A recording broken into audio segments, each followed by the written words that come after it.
Halo, selamat pagi semuanya. Di sini dengan Chloe and Richards dengan NIM 280252294. Pada hari ini saya akan mempresentasikan studi kasus kegagalan analitik pada sebuah kasino di Las Vegas berdasarkan topik Cases of Analytic Failures from Deviation of the Roadmap.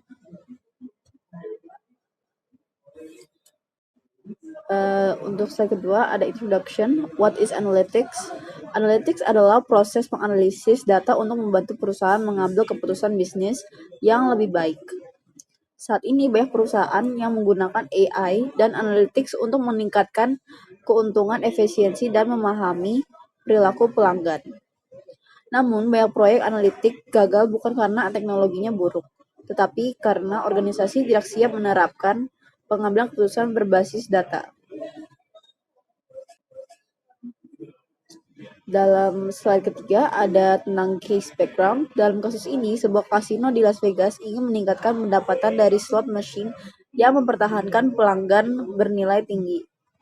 Perusahaan menggunakan data loyalty card pelanggan untuk menganalisis perilaku pemain dan mengetahui pelanggan yang paling menguntungkan bagi bisnis.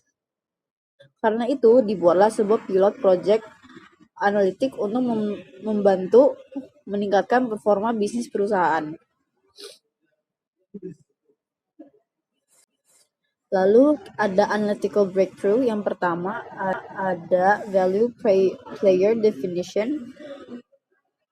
Mereka membuat value player definition untuk mengidentifikasi pelanggan paling menguntungkan berdasarkan frekuensi bermain dan biaya marketing. Lalu yang kedua ada player loyalty metric, di mana mereka membuat player loyalty metric untuk memprediksi pelanggan yang kemungkinan akan kembali bermain. Lalu yang ketiga ada player loyalty life cycle identification. Mereka dapat meningkatkan strategi mempertahankan pelanggan. Untuk slide kelima ada project results. Yang pertama ada positive results. Pendapatan kasino meningkat sebesar 6% setelah rekomendasi analytics diterapkan selama pilot project berlangsung. Selain itu, sistem analytics memprediksi bahwa kasino akan mengalami penurunan bisnis dalam waktu 9 bulan jika strategi lama tetap digunakan. Lalu yang terakhir, tim analytics juga menyarankan perubahan strategi kompensasi dan marketing kepada pelanggan.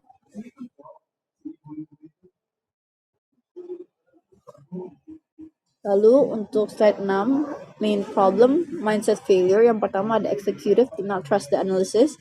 Yang kedua resistance to change. Yang ketiga analytics was ignored. Meskipun hasil proyeknya berhasil, proyek ini akhirnya gagal. Penyebab utamanya adalah kegagalan mindset dari pihak manajemen.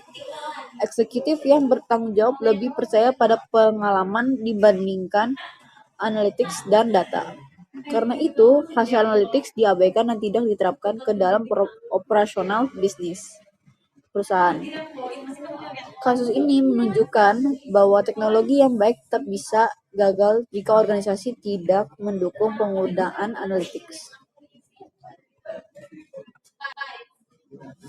Lalu ada impact of failure, player loyalty identification. Akibatnya, kasino kehilangan kesempatan untuk mencegah kerugian di masa depan. Setelah 9 bulan, penurunan bisnis yang diprediksi oleh sistem analytics benar-benar terjadi. Perusahaan menjadi tidak siap karena mereka mengabaikan data dan tetap menggunakan metode pengambilan keputusan tradisional. Lalu ada analisis.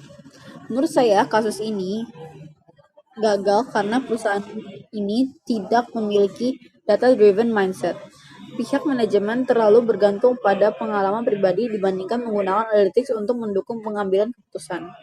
Kasus ini juga menunjukkan bahwa proyek analytics membutuhkan komitmen yang kuat dari eksekutif dan organisasi. Tanpa dukungan dari manajemen, bahkan proyek analytics yang berhasil pun dapat gagal.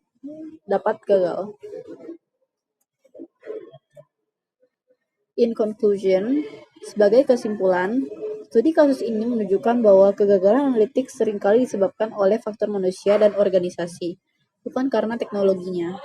Perusahaan harus menggabungkan pengalaman bisnis dengan analytics agar dapat mengambil keputusan yang lebih baik. Analytics hanya akan memberikan manfaat jika hasilnya benar-benar diterapkan dalam strategi bisnis perusahaan. Sekian dari saya, terima kasih.